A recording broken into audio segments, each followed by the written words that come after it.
ரஹ்மத்துல்லாஹி வபரகாத்துஹு. நாளும் ஒரு உளவியல் தூரல் நிகழ்ச்சியில் இன்னைக்கு நாங்கள் பார்க்கக்கூடிய ஒரு விஷயம், கணவன் யாராவது ஒரு பெண்ணோடு தொடர்பாக இருக்கு, இந்த நிலையில் நான் என்ன செய்கிறது அப்படின்னு நிறைய பெண்கள் ஃபோன் பண்ணுறாங்க.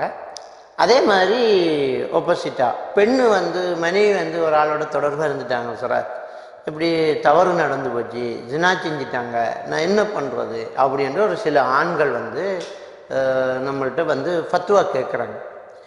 அவங்க கேட்குறது என்னமோ மார்க்கத்தின் படி செய்யணும் அப்படிங்கிறதுனால தான் கேட்குறாங்க. நம்ம என்ன தீர்ப்பை கொடுத்தாலும் கடைசியில் அவங்கள நிற்கிற ஒரு விஷயம் என்னன்னு சொன்னால், பிள்ளைங்க இருக்குது, பிள்ளைகள மனசு பாதிக்கப்பட்டுரும், என்ன செய்கிறது, மன்னிச்சிடுங்கிறா, திருந்திட்டேன்னுங்கிறா. அதே மாதிரி புருஷன் என்ன செய்கிறாரு, இல்லை நான் அப்படி தான் இருக்கிறேன். ஒரு சில ஆண்கள் மன்னிச்சிடு, நான் திருந்திட்டேன், இனி போக மாட்டேன்னு சொல்லி சொல்கிறான். இன்னும் ஒரு சிலர் என்ன செய்கிறாங்கடா, நான் அப்படி தான் இருப்பேன், இப்போ என்னப்போ அப்படி இல்லை அப்படிங்கிறாங்க. ஒரு சில ஆண்கள் மறுக்கிறாங்க, அப்படி யாரும் தொடர்பு இல்லைங்கிறாங்க. ஆனால் கையில் மாட்டிக்கிட்டதுக்கு அப்புறம் ஏதாவது ஒரு சாட்டி சொல்கிறது. இப்படியாக இன்னைக்கு நிறைய இந்த விஷயம் நடந்துக்கிட்டு இருக்குது. அப்போ இந்த இடத்துல என்ன செய்கிறதுங்கிறது தான் இப்போ நம்ம பார்க்கக்கூடிய ஒரு விஷயம். இதை எப்படி நிறுத்துறது, இதை எப்படி இதை நம்ம ஹேண்டில் பண்ணுறது அப்படிங்கிறது தான் இன்றைக்கு நாங்கள் என்ன செய்ய போகிறோம்.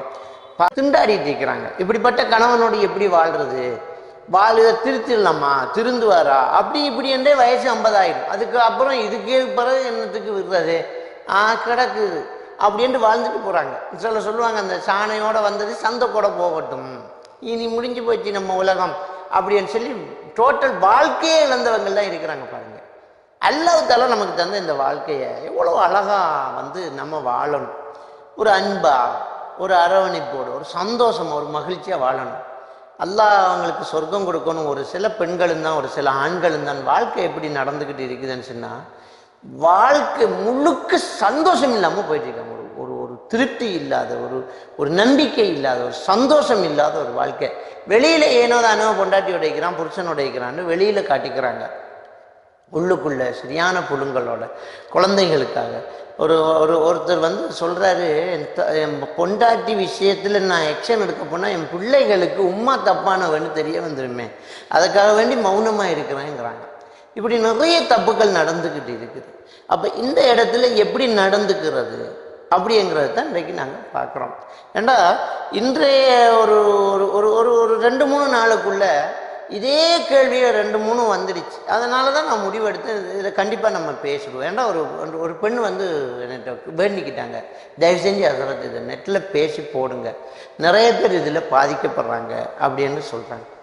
இப்போ முதல்ல நாங்கள் ஒரு முக்கியமான ஒரு விஷயத்தை தெரிவு செய்யணும். எப்படின்னு சொன்னால், ஒரு ஆண் விபச்சாரம் செய்தாலோ அல்லது ஒரு பெண் விபச்சாரம் செய்தாலோ அவங்களோட வாழலாமா, அதனுடைய சட்டம் என்ன அப்படிங்கிறத நாங்கள் பார்த்தா, 24வது அத்தியாயம் சூரத்து நூறுங்கிற அந்த அத்தியாயம் இருக்குது இல்லையா, அந்த அத்தியாயத்தில் 3வது வசனத்தில் அல்லாஹ் தஆலா சொல்லி காட்டுறான், அஸ்ஸானி லா யன்கிஹு இல்லா ஜானியத்தன் அவ் முஷ்ரிக்கத்தன்.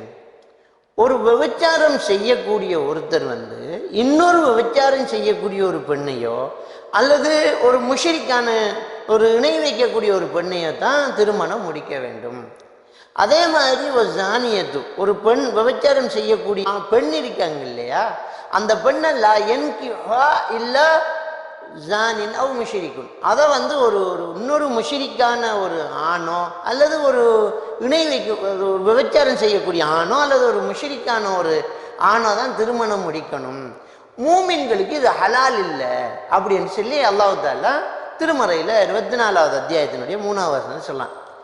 இந்த குர்ஆன் வசனத்தை வச்சுக்கிட்டு மக்கள் ஒரு தவறான விளக்கம் சொல்கிறாங்க. இந்த குர்ஆன் வசனம் தர்ஜுமா பார்த்துக்கிட்டு மக்கள் என்ன சொல்கிறாங்கன்னு சொன்னால், ஒரு விபச்சாரம் செய்யக்கூடிய ஆண் ஒரு விபச்சாரம் செய்யக்கூடிய பெண்ணை தான் திருமணம் முடிப்பான் அப்படின்னு அவங்க என்ன நினைக்கிறாங்கன்றா, ஐயோ நம்ம விபச்சாரம் செஞ்சுக்கிறேன், அப்போ என் பொண்டாட்டி விபச்சாரம் செஞ்சிருப்பாவோ அப்படின்னு அந்த குர்ஆன் வசனத்தை அப்படி விளங்கிக்கிறாங்க.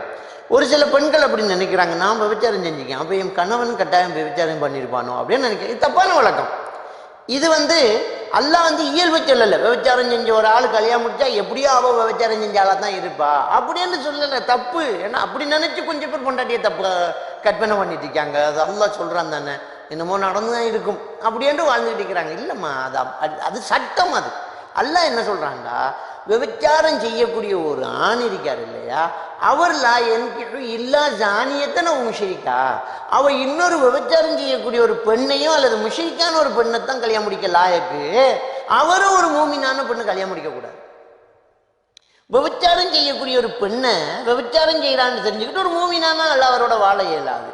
அதை வேணும்னா இன்னொரு விபச்சாரம் செய்யக்கூடியவன் வாழ்ந்துட்டு போகட்டும், அல்லது ஒரு இணை வைக்கக்கூடியவன் வாழ்ந்துட்டு போகட்டும், மூமினுக்கு இது ஹலால் இல்லை அப்படின்னு அல்லாஹ் தஆலா அந்த அத்தியாயத்துல சொல்லி காட்டுறான். அப்போ முதல்ல இந்த சட்டத்தை விளங்கணும்.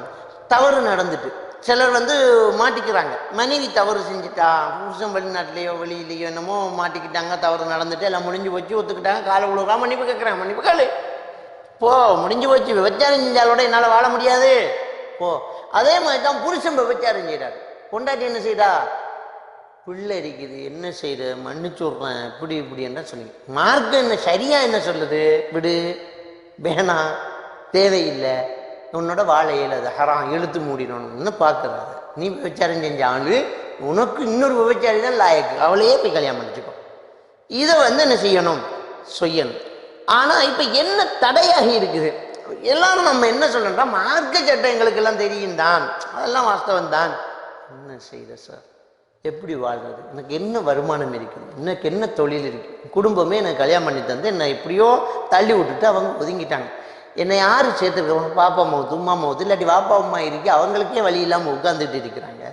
நானா பொறுப்பெடுப்பாரா, தங்கச்சி பொறுப்பெடுப்பாவா, தாத்தா பொறுப்பெடுப்பாவா, யாரு பொறுப்பெடுப்பா, நான் எங்கே போவேன், நான் என்ன செய்வேன், இந்த பிள்ளைகளை நான் எப்படி வளர்ப்பேன், இவ்வளோ இத்தனை பெரிய பிள்ளைகளை நான் எப்படி கொண்டு போவேன், பெரிய கல்யாணம் முடிக்கிற வயசில் குமர் பிள்ளை இருக்குது, கல்யாணம் முடிக்கிற வயசில் ஆம்பளை பிள்ளை இருக்குது, என் மானம் என்ன ஆகுறது, என்னுடைய விஷயம் என்ன ஆகுறது, எப்படி நம்புறது, ஏன்னா வாழ்ந்துட்டு போகிறேன், ஏழாது, ஹராம், வாழக்கூடாது. இந்த ஆண்களுக்கு இந்த பெண்கள் இந்த முடிவு எடுக்கிறாங்க இல்லையா, அதுக்கு என்ன செய்கிற பிள்ளைகள் என்று இந்த சலுகையை வச்சுக்கணும் தப்பு பண்ணுறான்.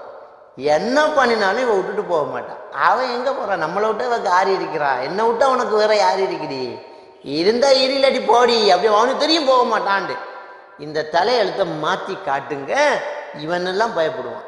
அதே மாதிரி தான் ஆண்களும் என்ன செய்கிற, பிள்ளை இவ்வளவு நாம் பிரிஞ்சு போய் என்ன செய்ய, பிள்ளைகள் கஷ்டப்படும், போகணும், விடணும், இதுதான் சரியா சட்டம். அப்போ இதில் தடையா என்ன இருக்குது, வருமானம் இல்லையே, சாப்பாட்டுக்கு என்ன செய்வேன், இங்கேயே நம்ம ஈமானை இழந்துடுறோம்.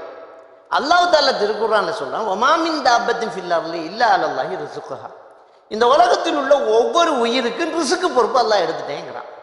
அப்போ ஒவ்வொரு உயிருக்கும் ரிஸ்க்கு பொறுப்பு அல்லாஹ் எடுத்துட்டேன்டா, நீ என்ன ரிஸ்க்கு பொறுப்பு புருஷன்ட்ட வைக்கிற, 4 பிள்ளை இருக்குது, 3 பிள்ளை இருக்குது, அதில் ஒரு பிள்ளை சுகம் இல்லாத பிள்ளை, நம்மளுக்கு எங்கே இருக்குது, வீடு இருக்கா, காணி இருக்கா, நான் என்ன பண்ணுவேன், என்ன செய்வேன் அப்படின்னு நீ ஏன் நினைக்கிற, உனக்கும் உன் புருஷனுக்கும் சேர்த்து ரிஸ்க் அளிக்க அல்லாஹ் உனக்கு ரிஸ்க் அளிக்க மாட்டானா, ஒரு பொந்துக்குள்ள இருக்கிற எறும்புக்கு ரிஸ்க் அளிக்கிற அல்லாஹ் உனக்கு ரிஸ்க் அளிக்க மாட்டானா, ஒரு கடலுக்குள்ள இருக்கிற ஒரு பிராணிக்கு ரிஸ்க் அளிக்கிறவன் உனக்கு ரிஸ்க் அளிக்க மாட்டானா, அல்லாஹ் தான் வாக்கு தந்துட்டான்ல, பூமியில் உள்ள ஒவ்வொரு உயிருக்கும் ரிஸ்க்கு பொறுப்பை நான் எடுத்துட்டேங்கிறான் அல்லாஹ். அப்போ ஒன்றை ரிஸ்க்கு பொறுப்பு அல்லாஹ் எடுத்துக்கானா இல்லையா, நீ இன்னைக்கு பிரியாணி தான் சாப்பிடணும்னு எழுதியிருந்தா அது கிடைக்கும், நீ சமைக்காட்டியும் வாங்காட்டியும் ஹதியாவா கிடைச்சிடும். நமக்கு எழுதப்பட்ட ரிஸ்க்கு நமக்கு கிடைக்கும். கொஞ்சம் கஷ்டமா இருக்குன்னா அல்லாஹ் இன்னைக்கு எழுதலன்னு அர்த்தம். நம்ம புருஷனோட இருந்தாலும் இல்லை, அது பெரிய ஒரு அரண்மனையில் இருந்தாலும் இல்லை, இல்லைன்னா இல்லை. ஏன் ரொம்ப வசதியானவன் சாப்பிடாம பட்டினி கிடக்கு இல்லையா, டாக்டர் சிலவன் நீ சாப்பிட வேணான்றான், முடிஞ்சு போச்சு, எல்லாம் இருக்குதோ நீ சாப்பிட முடியாது, இருக்குதா இல்லையா. அப்ப அல்லாஹ் எழுதின ரிஸ்க்கு நமக்கு கிடைக்கும்ங்கிற நம்பிக்கை இருந்தா எதுக்கு புருஷன் கையில நீங்க ரிஸ்க கொடுக்குறீங்க, இந்த ஆளை விட்ட நான் என்ன செய்வேன், சில நேரம் விட்டது பிறகு நீ நல்லா இருக்கலாமே, நீ அதுக்கு பிறகுதான் என்ன செய்யற, தொழில் செய்ய தொடங்குற, அதுக்கு பிறகுதான் நீ வியாபாரத்தை தொடங்குற, நல்ல இன்கம், நல்ல வருமானம், அடடா இது தெரியாம போச்சு இவ்வளவு நாளாண்டு ஏங்குற எவ்வளவு பெண்கள் இருக்கிறாங்க. எவ்வளவு பேர் புருஷனோட பகைச்சுக்கிட்டு நீ இன்னொரு பொம்பளை கேப்போ, நான் என் பிள்ளையில வளர்த்துக்கிறேன் அப்படின்னு சொல்லி ஒரு பொம்பளை இப்பதான் என்ன செய்யறா, தேவை வரும்போது அவ என்ன செய்யறா, ஆக்டிவ் ஆகுறா, என்ன செய்யறா, இடியப்பம் சுட்டு விற்கிறா. இடியப்பம் சுட்டு வித்தவ கொஞ்சம் ஓடர் கூட எடுத்து இன்னும் 2 வேலைக்கு ஆள் எடுத்து மற இடியப்பம் சுடுறதுக்கு ஒரு மிஷினை போட்டு அதுக்கு இன்னொரு ஆளை போட்டு மற 4 கடையில் ஓடர் எடுத்து மற அவன் மேனேஜர் ஆகி அவன் ரொம்ப ஒரு ஃபேக்டரி மாதிரி நடத்தி ஆன்லைனில் ஓடர் எடுத்து 2 வாகனம் போட்டு சேல் பண்ணி கோடீஸ்வரியா போயிட்டான். ரொம்ப வசதியா இருக்கா. அவ சொல்ல புருஷனை எப்போ விட்டனோ அப்பதான் காசை காணும், அதுக்கு முன்னே கஞ்சன் ஒன்றுக்கா தரமாட்டான். அவனை நம்பிக்கிட்டு இருந்தனால முடியலைங்கிறான். இருக்க முடியாதா? அல்லாஹ் நமக்கு எழுதின ரிஸ்க் அதுக்கு பிறகு அதிகமா இருக்கலாமே.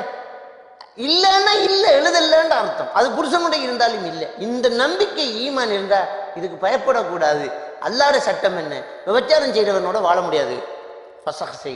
ஹுலா செய்யுங்க வேணாம். அப்பதான் இவனுக்கு அடி விழும். அவனுக்கு தெரியும் நம்ம பொண்டாட்டிய நம்ம யாரையோடாவது தொடர்பா இருந்தோம் அவ்வளவு விட்டுருவா. விளங்கிட்டா? 2 ஆண்கள் இருக்கிறாங்க. ஒன்று பொண்டாட்டியை பகிச்சிக்க கூடாது, பிள்ளைகளுக்கு தெரியக்கூடாது, அவளோடையும் இருக்கணும், தப்பும் செய்யணும்ன்றவங்க. அவங்களுக்கு இது ஒரு சவாலா இருக்கு, அதை விட்டுருவாங்க. இன்னொரு ஆண் இருப்பான், போனா போகுது அப்படின்னு அப்படி நினைக்கிறோம். எதுக்கு வாழ, நீ போயிடு. சில சொல்லுவாங்க அப்படி விட்டா விட்டுட்டு போனா சந்தோஷம், போயிட்டு வாண்டுருவாங்க. அப்படின்ற அவனுக்கு நல்ல வாய்ப்பை பற்றி அவ்வளோ போய் கல்யாணம் பண்ணிடுவாங்க அப்படின்னு சொல்றாங்க. சரி, அப்படி போகக்கூடிய ஒருத்தனை எதுக்கு வச்சிருக்கிற? அவனை நீயே போகாட்டணுமே. உன்னோட அன்பில்லாதவனோட எதுக்கு நீ வாழ்ற? இதை அப்படியே விட்டுறணும். அடுத்தது என்ன? அவருக்கு இது 4 பேருக்கு தெரியக்கூடாது என்று மறைக்க பார்க்க. சில பெண்கள் மறைக்கிறாங்க, புருஷன் தப்பு மறைக்கணும்.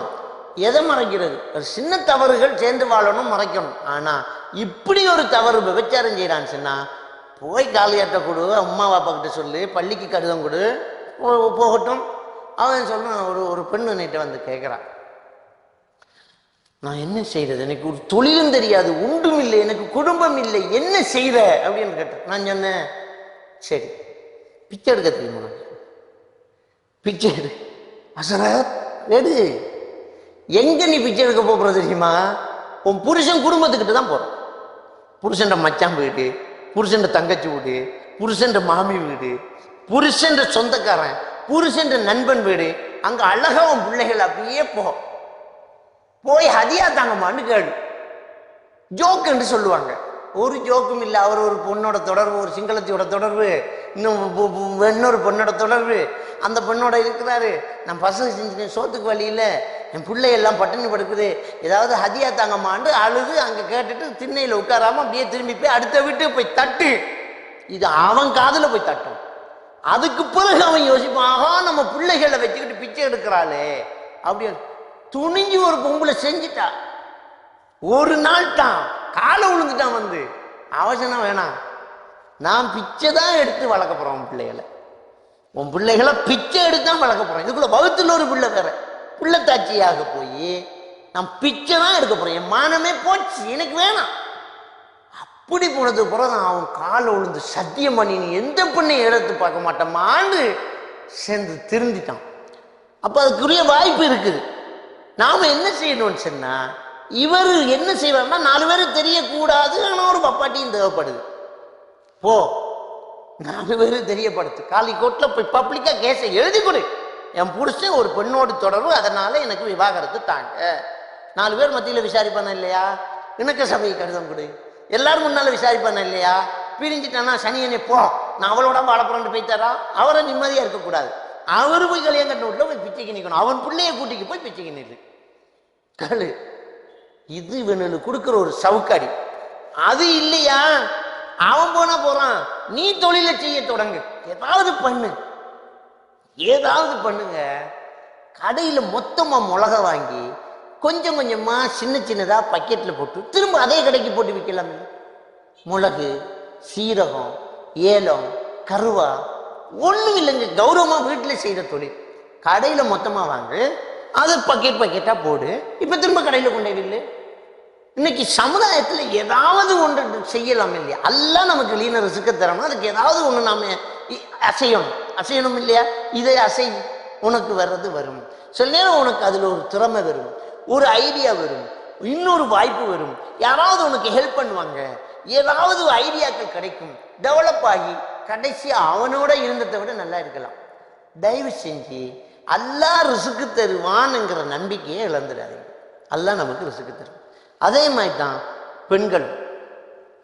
பெண்கள் தவறு செஞ்சாலும் ஆண்களும் பிள்ளை அந்த மோசமான ஒரு பொம்பளை கிட்ட பிள்ளை வளரத்தை விட நீ வெளியில வா.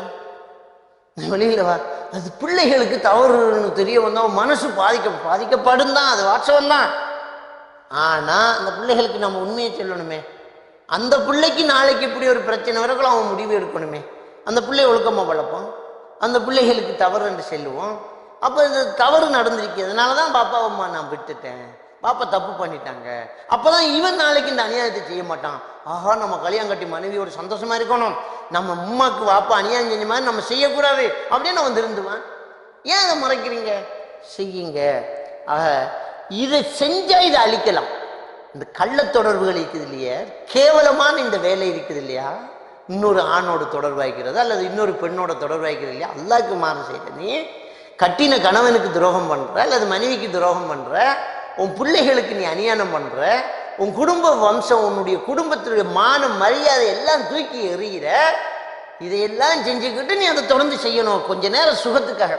ஏன்னா உனக்கு அல்லாஹ் அனுமதி தந்திக்க, உனக்கு கல்யாணம் தேவை, என்னொன்று பண்ணு, ஹலால கல்யாணம் முடி உனக்கு தேவையா இருந்தா போதாதா உனக்கு முடி, அது போதாதான் இன்னொன்று முடி, அதுவும் போதாதான் இன்னொன்று முடி, ஒரே நேரத்தில் 4 பொண்டாட்டி வச்சிருக்கிறதுக்கு உனக்கு அனுமதி தந்தது இந்த சனியனுக்கிட்ட போகக்கூடாதுங்கிறதுக்கு தான். அதெல்லாம் ஹலாலா செய்ய மாட்டேன். இன்னும் அநியாயம். அதுல ஒரு சில பெண்களை தவறு என்ன இருக்கு தெரியுமா, அவன் ஹலாலா கல்யாணம் பண்ணினா வேணாம் போ, ஆனா ஹலால் இல்லாம ஹராமா ஒரு பப்பாட்டி வச்சிருப்பான், 4 பேர் தெரியாம மறைப்பான். இது நம்ம பெண்கள் செய்யற தவறு.